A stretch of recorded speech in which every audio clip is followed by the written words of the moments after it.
Okay, everybody. Well, hope everybody had a good Thanksgiving with all the family.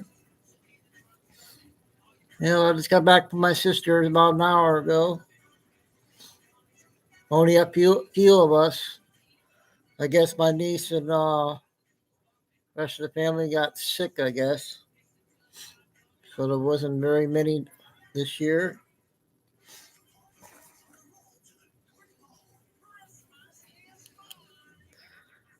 So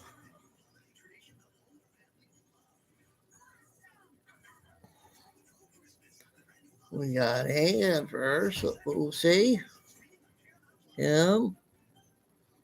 Starfire. Uh, Kimberly.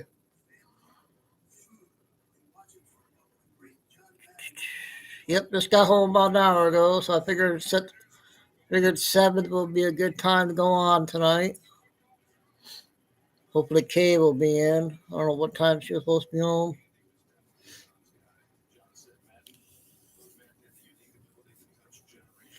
So I guess that guy the shooter yesterday was a former CIA guy, I guess they're saying.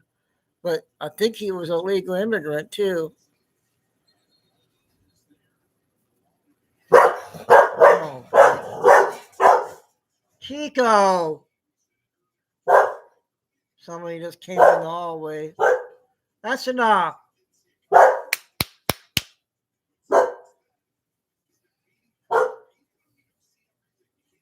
Come on, I gave you some turkey, so you be good.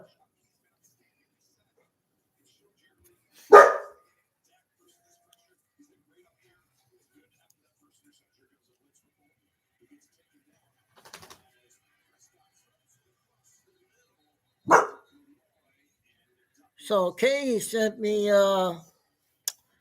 Terrence's new account. I guess he has a new account. So we'll play that one first. Billy Bean finally came on today, has a short one. So we'll try to do a lot of short clips tonight. Papa Jew. Is that?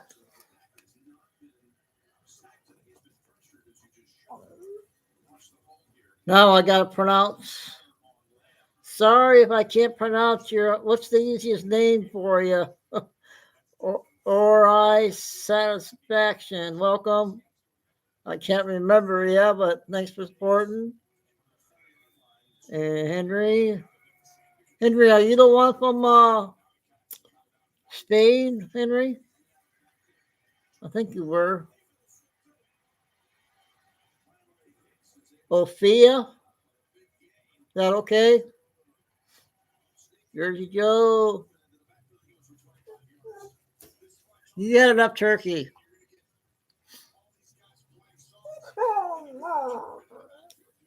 Okay, Ophia.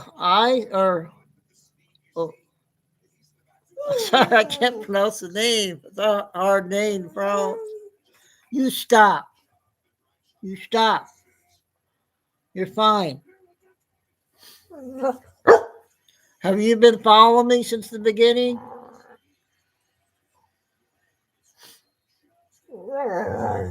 Stop. You.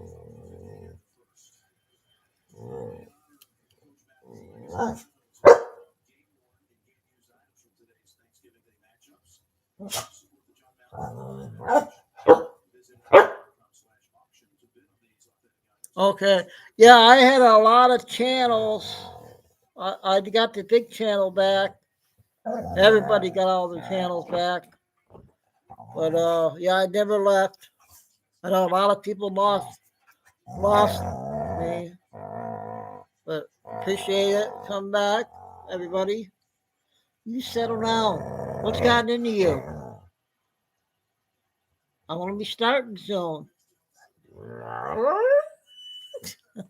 Chico yawning. Saying hi to you. Now you be a good boy. Oh, what? No more food. You had enough. You gonna come up here? Come on. No more. You had enough.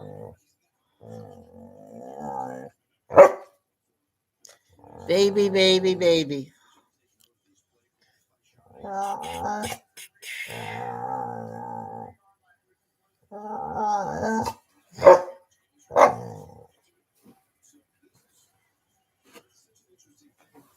I gotta get dude's pillow.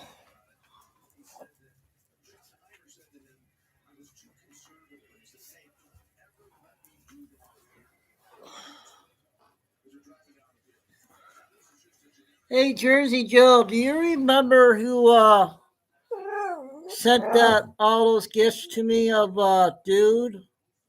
I thought it was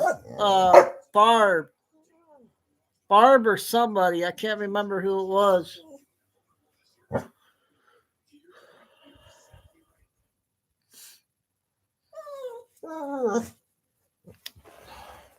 What? Come on, get up there. What? No more food. Okay? Come on.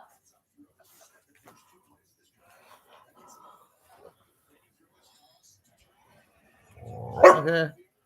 Yeah, I can't remember who it was.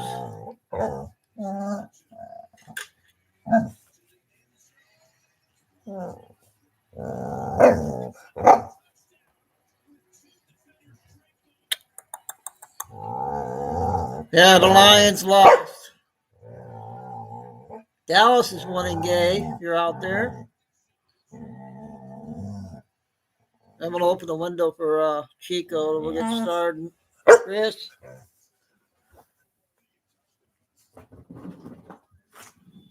There. Oh, careful. Oh, so cold out, and he wants the window open.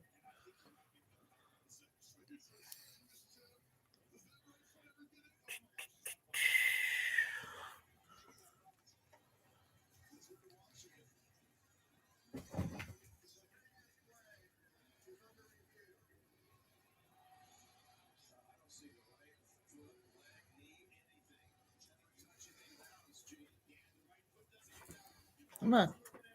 Come on. You gonna say hi to everybody? Huh? You gonna say hi?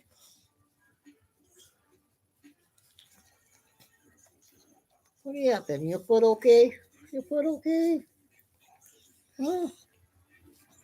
Say hi to everybody. Say happy Thanksgiving. Yes, we had turkey. We had some turkey.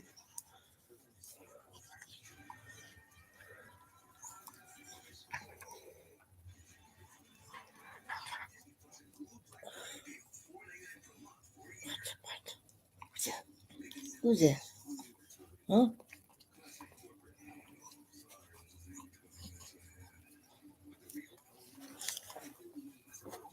You got your brother there.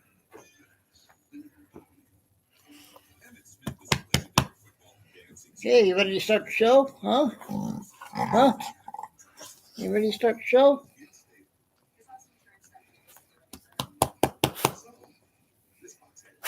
Bless you.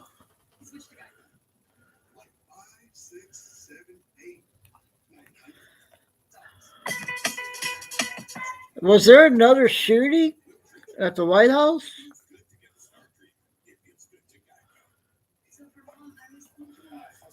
So they're saying the suspect was a major suspect, Afghan gunman. There's KK. Cowboys are winning. We'll let you win this week, but they can't win next week against Detroit. They lost today.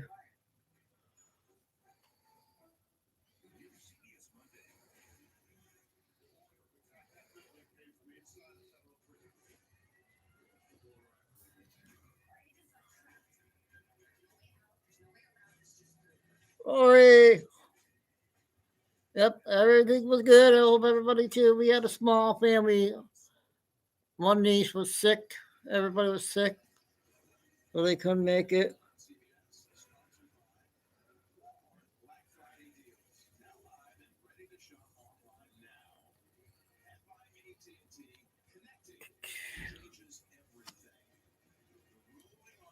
Okay, yeah, that's got to be some kind of, I don't know. That's a lot of talking. Trump's speaking right now to the troops.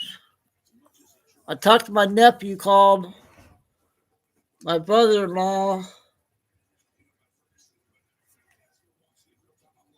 so I got to hear from him today.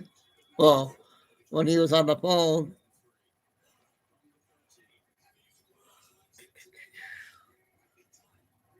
So, you ready to go, Chico? Huh? You ready to go? You gonna say hi to Ariella? Huh? You gonna say hi to Ariella? What's the matter? Huh? What? What are you doing? You okay? You okay? He hurt his leg a little bit.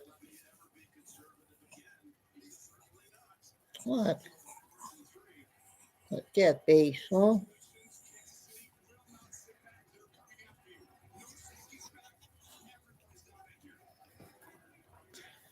So, how did it turn out your sister's, Kay? Did you get one today or not?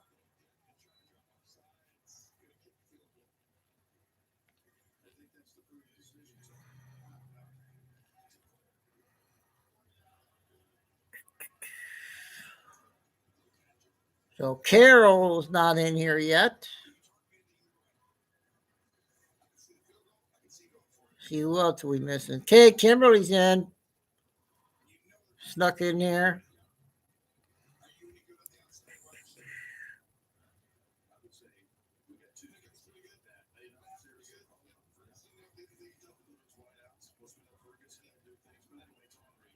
Oh, sorry to hear that.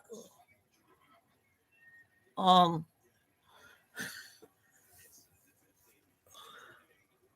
or eye satisfaction.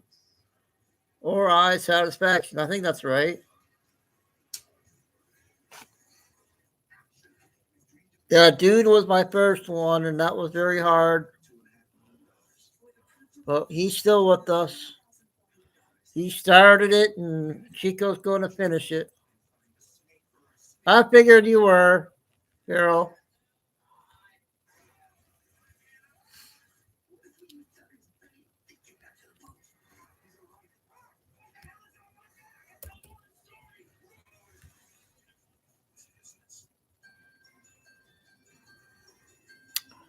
Oh, great.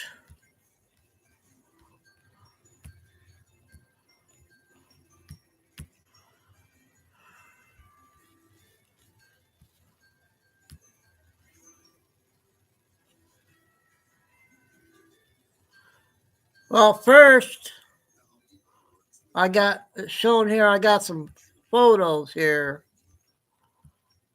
Got the photos.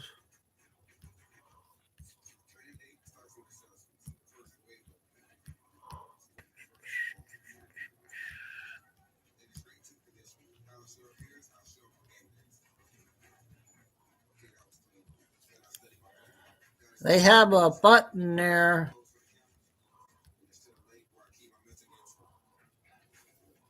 It has that gold star button on. Lori, both Loris are in. Now see if we get both Tims in.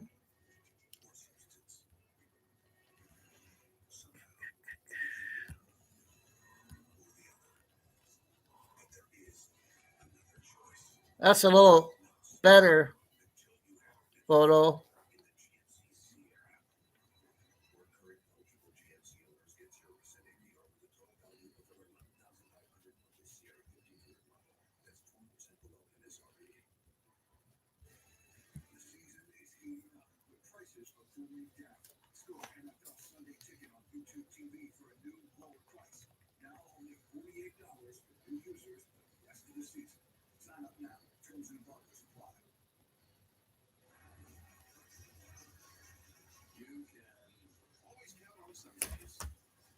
Yep, Q, Q, Q.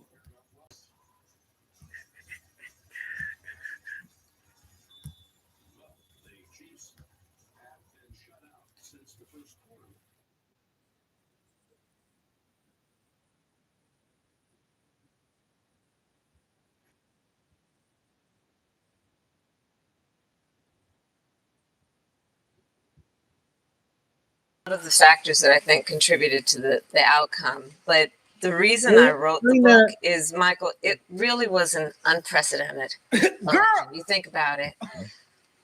A sitting vice president running for re-election 3.5 months before the election decides not to run. The sitting vice president then takes up the mantle, running against a former president of the United States who had been running for 10 years with 107 days to go.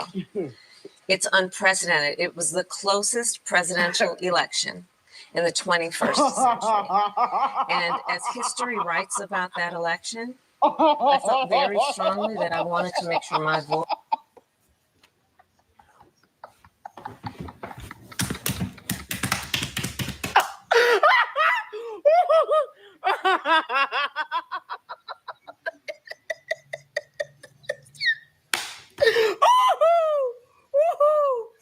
Let me get up. Oh, hold on. Okay, hold on, y'all. I'm sorry. Okay. She said it was the closest election. Kamala. Oh, Lord. Help me. Lord, help me, Jesus. Kamala. Girl, that election was not the closest election in modern history. You got blown out of the water, baby girl.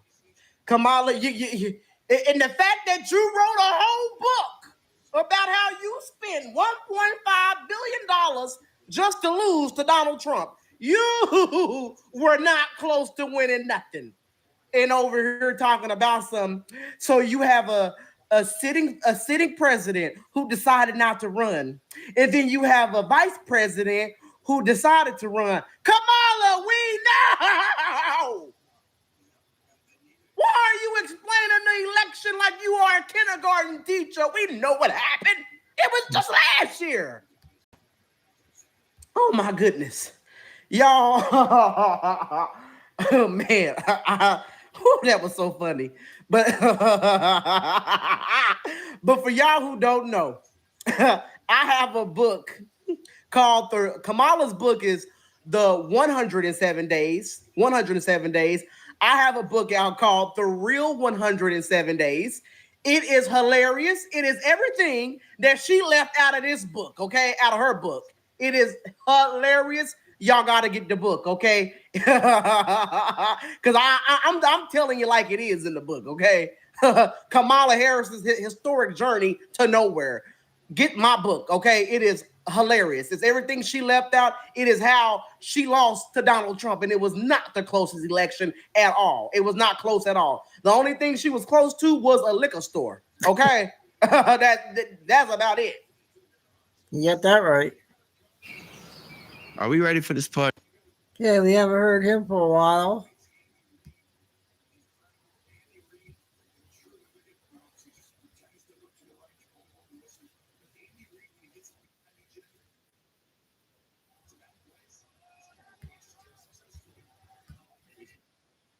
The loophole.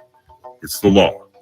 It's the safeguard our founders built to preserve the Union when states refuse to protect the rights of their citizens or enforce federal law. Under normal conditions, the military doesn't act as police. That's what the Posse Comitatus Act prevents.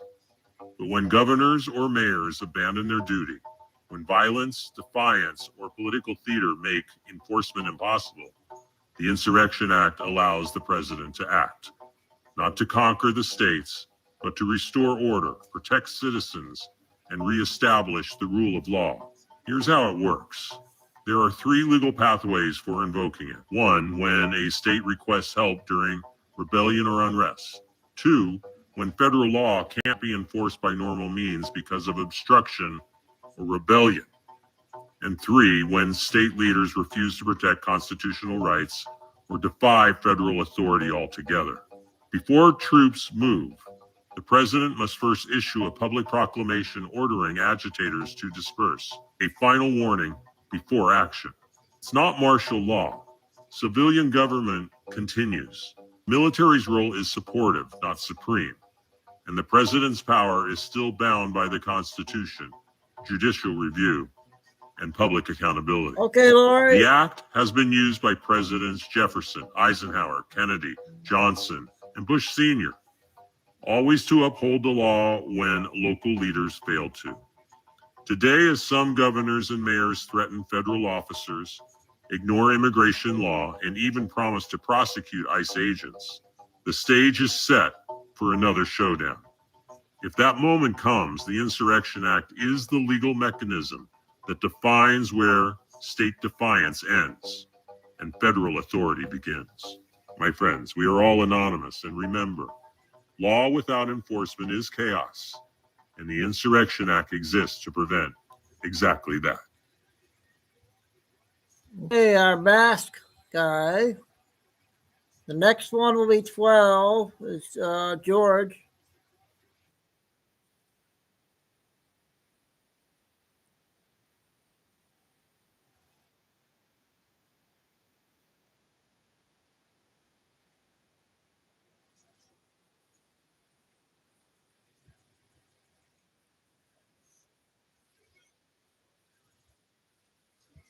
The commander-in-chief. How dare you? That's what we're all asking, Stephen A. He's the commander-in-chief for the United States military, period. You have no business doing that.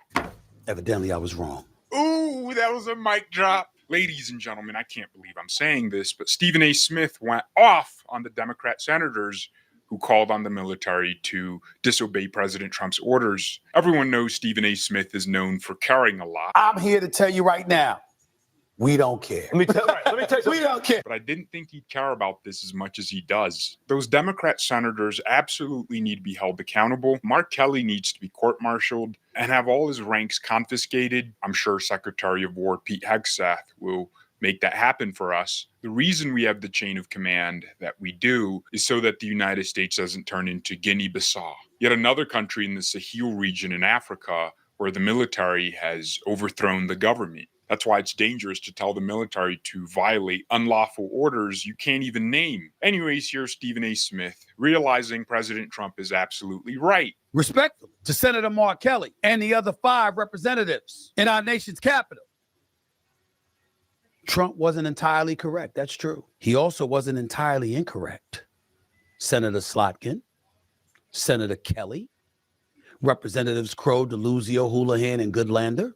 The president wasn't entirely wrong. He may have gone too far with treasonous, punishable by death, but was he wrong to allude to the word seditious or to say the word seditious, particularly when it comes to the language that emanated out of the mouth of Mark Kelly? At least that's the one I saw. No, he was not. Matter of fact, if I remember correctly, looking at Senator Slotkin on television, I believe it was on ABC over the weekend. She claimed on national television, National Guardsmen were going to start shooting at American civilians. That wasn't responsible.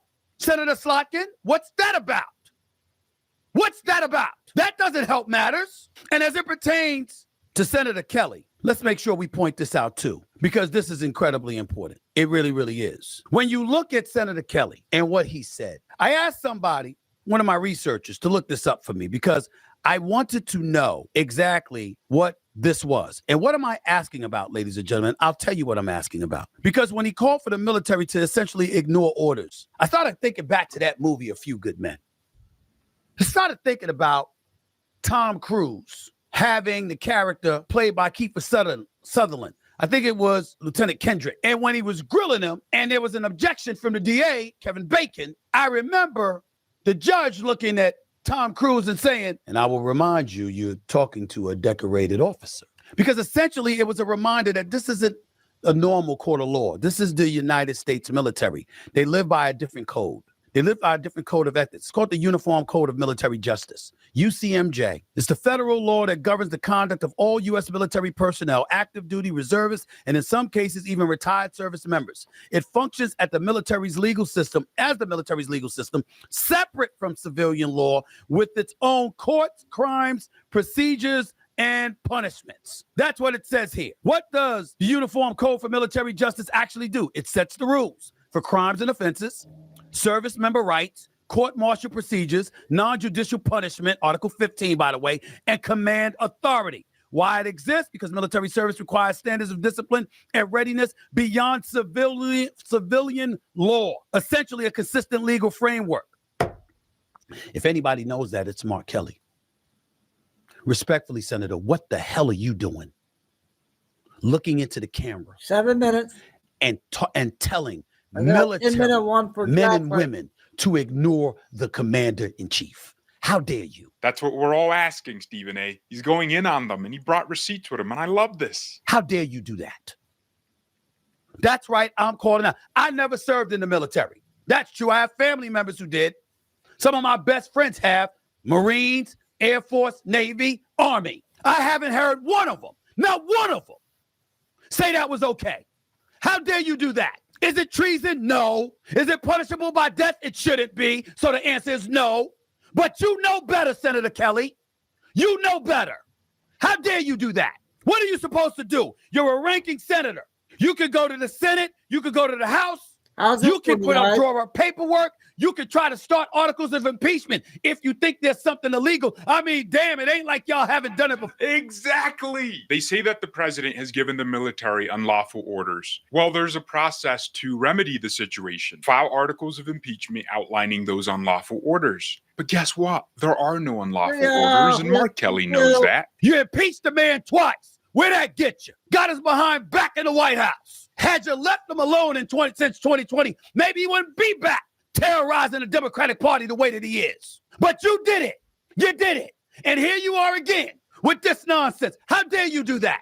I'm not a military person, and I know better than that. You don't tell military men and women to ignore an order from the commander-in-chief. You don't do that. Is it going to amount to what Trump tried to embellish and indicate? No. But that don't make you right. He's the commander-in-chief for the United States military, period. You have no business doing that. None. And by the way, the biggest reason is because what was illegal?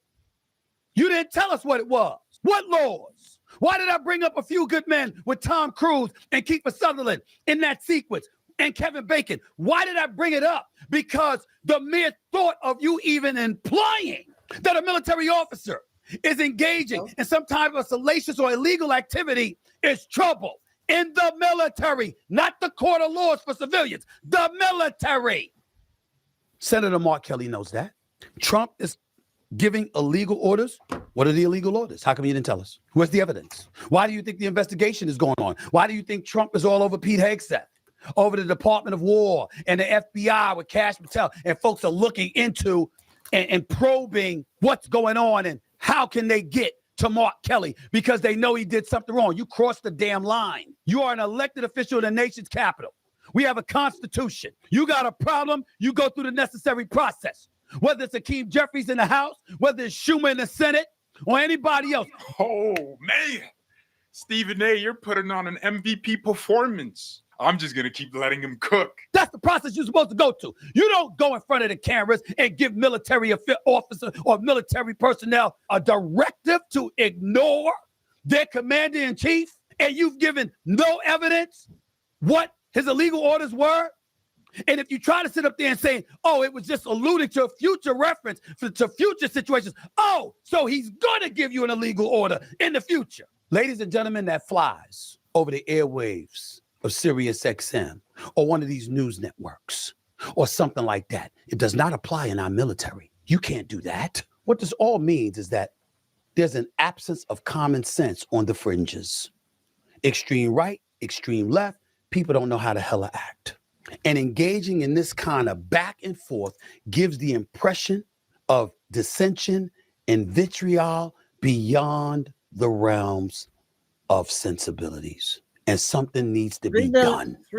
Court-martial him. Yes, Stephen, you're speaking my language. This is why a damn sports guy with no interest in being an elected official is being considered a presidential candidate, because we don't trust their asses, because they don't know how to act. This is overboard. I thought hyperbole and embellishment was supposed to be reserved for Trump. Senator Kelly, that's what I thought.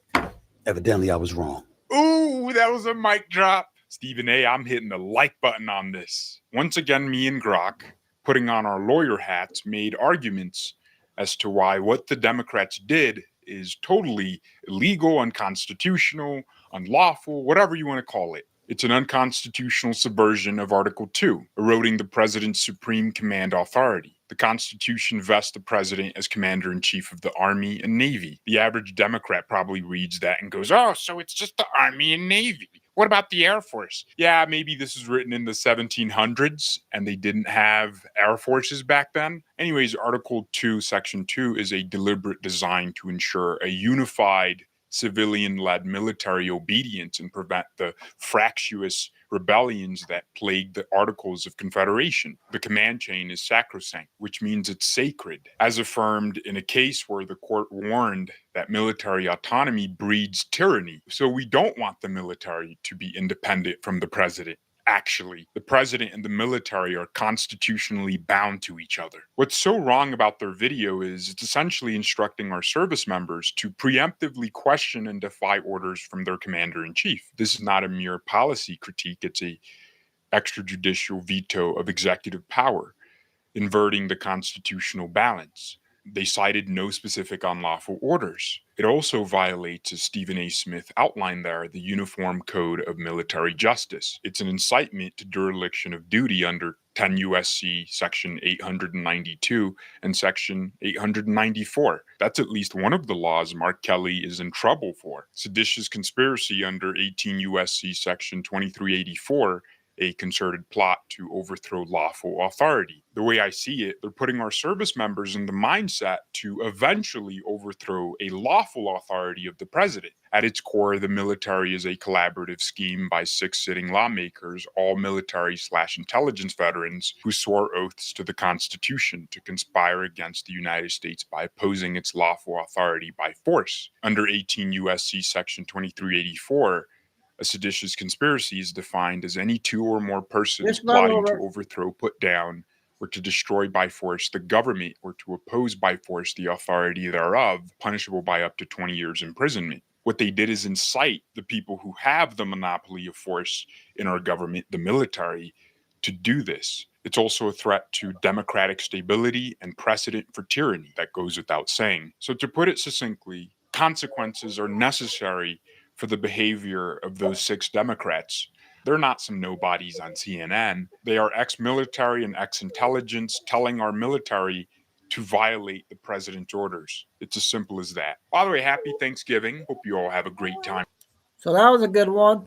So Jacqueline, let me know if this is okay to play. It's 10 minutes. Then Billy Bean will be next.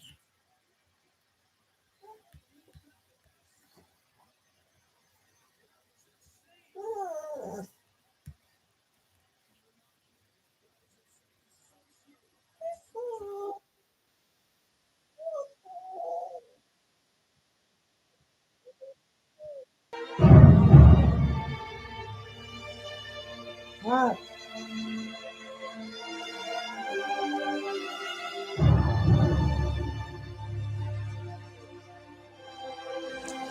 They had 3 major policies that were going to be followed. First, Lucifer says, we have to make sure that people, humans, get to believe that Satan and his angels do not really exist. You know, Roger, that's interesting because a recent research study report that I read indicated that in a national survey, I believe it's over 75% of people do not really believe in a real tangible devil. But there is one. Oh, yeah. Oh, the next thing, the 3 parts policy that they had adopted there, the second one was to find a way of being able to get total control of people's minds. And that would be done by taking hypnotism out of the realm of the occult and introduce it as a new science for the benefit of mankind. They felt that by taking hypnotism out of the realm of the occult and introducing it as a new science for the benefit of mankind, they could then use people of great renown, educators, people of capacity, that would do great things, such as supposedly regress people in time to former lives.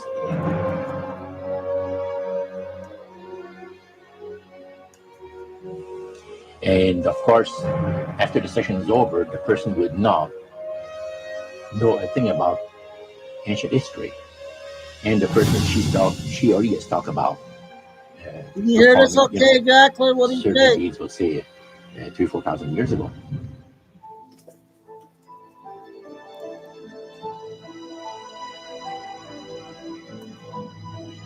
But this was their strategy. Now, what this would do for the thing is this, that it would create in the minds of the general public, solidly set in the mind of the general public, an unwavering trust in that great deception. So now this would be a way of de-Christianizing the Western world through the avenue of mysticism. The three things were, number one, that they did not want Satan did not want the human family to think that he or his angels existed. Right. The second point that you made had to do with taking control of people's minds. That's right. The third point was what? Was to destroy the Bible without burning it. Okay. See? And what was his strategy on that? On that, it was very interesting. Because after the Great General Council, it was decided that Satan would tutor Charles Darwin personally in setting up the principles of his theories of evolution. He was tutored by Lucifer himself, fallen Lucifer. And at that time, it was understood, Satan and his spirit counselors understood that if a person was led to believe in the theory of evolution, it would, in his life, destroy completely the creation week of the Bible, the fall of man, and plan of redemption. It would go away with it. Anyone that teaches a theory of evolution is considered to be a minister of a great religious system. And he said that every teacher of that theory is recognized by the spirits as a person of great value and receives a very special unction from Satan himself, giving great power to induce spiritual blindness, to convince and convert. Three capacities.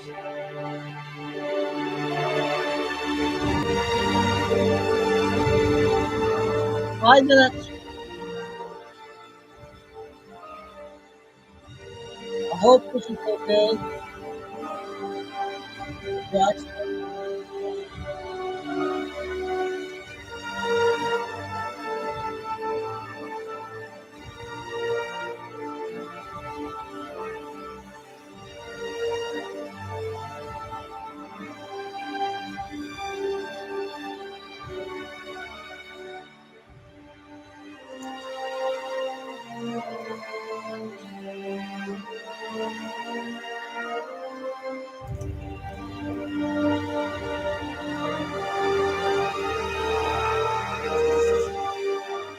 This is the grain plain, the master's grain plain, for harvesting the nations, for harvesting the multitudes of the earth into his cause, just before the close of the great controversy between the forces of good and evil. It's going to be done in a unique manner.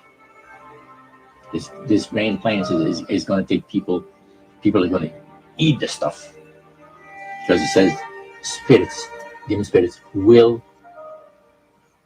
declare themselves to be inhabitants of far distant planets in the galaxies that are coming to warn the inhabitants of planet Earth of the impending destruction of the planet, unless something seriously proper is done to avoid it.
use this metaphor. If you think about Aladdin and his lamp, you've probably heard of that.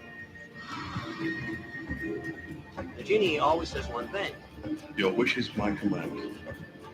You know, the universe is this great genie, and your conscious mind is Aladdin. It formulates the intention of what you choose for your life.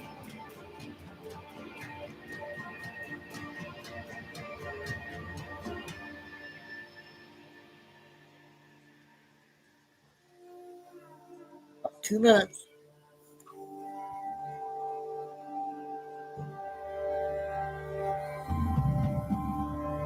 What do you guys think? At the very heart and core of all these secret societies lurks the Kabbalah.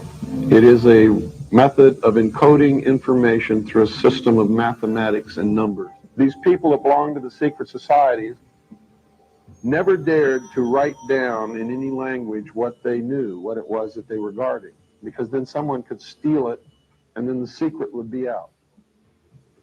So they took this knowledge and they made it occult through a system of encoding, encryption, Yeah, I thought one of which is mathematics, numbers. Another is architecture. Everybody wonder, why do they have a fraternal organization called the Freemasons? Aren't those the guys that build walls? You bet they do. But every wall they build contains the secrets that have been kept and maintained throughout the ages, and it's encoded in the architecture and in the measurements of the buildings and in the mathematical formulas used to derive the geometry, the shape, the length and breadth and height of rooms, all encoded there.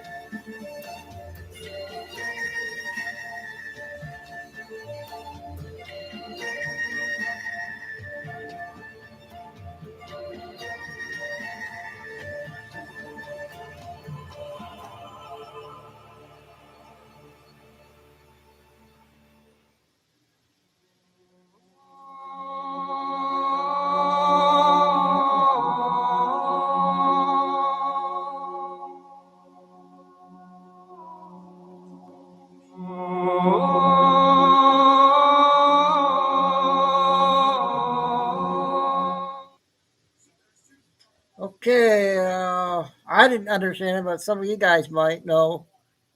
I hope that was good for everybody. Something different. Oh, we got Billy.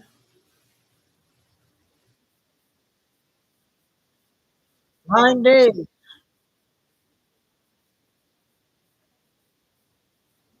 A.m. Happy Thanksgiving. Tragically, we have some unsettling news to bring this morning in this flash. One regarding a terrorist attack in Washington, D.C., where it's believed we had several of our brave National Guards from West Virginia who, it's reported from a source, a good source, have tragically passed away. We also have flash update news about a list of targets that Venezuela, Russia, China, and Iran want to hit inside the U.S. once things go hot in the Caribbean, inside the states of Louisiana and Texas. So I'll begin with the shooting information this morning that happened in Washington, D.C. It's believed a terrorist led in by unvetted by the Commie Dem JB regime, who had worked with the CIA and the U.S. military inside Afghanistan before we saw the Commie Dem JB regime make a sudden move out of Afghanistan, leaving millions of Americans and Afghanistani people in the lurch. So this morning in D.C., Washington, D.C., about 1 mile from the White House, we had an Afghani national open fire on, it's being reported from a source, 3 National Guard, and that tragically 2 out of 3 of the National Guard troops shot in cold blood by this terrorist from Afghanistan have passed away. So today, about 8:43 a.m. Eastern Standard Time, we had 3 National Guard troops shot by a terrorist from Afghanistan who's been identified by Kash Patel, the director of the FBI, who publicly made a statement on CBS that this Afghani national has been tied to a terrorist group inside Afghanistan. One would have to wonder if there are other terrorist Afghani in the U.S., possibly a cell that's being activated. And we have a lockdown going on for many buildings inside Washington, D.C. this morning, including the Treasury Building, Eisenhower Building, plus. So the shooting took place about a mile from the U.S. According to Hal Turner's intel, tragically, 2 out of 3 of the National Guard troops who were fired upon by this terrorist from Afghanistan have passed away, and that a public statement has been made by West Virginia Governor Patrick Morrisey. The National Guard troops were from West Virginia. And the Afghan national was born in 1996. He shot in cold blood, came around the corner of a building and shot in cold blood a female National Guard troop, went over to her, took her gun, and then shot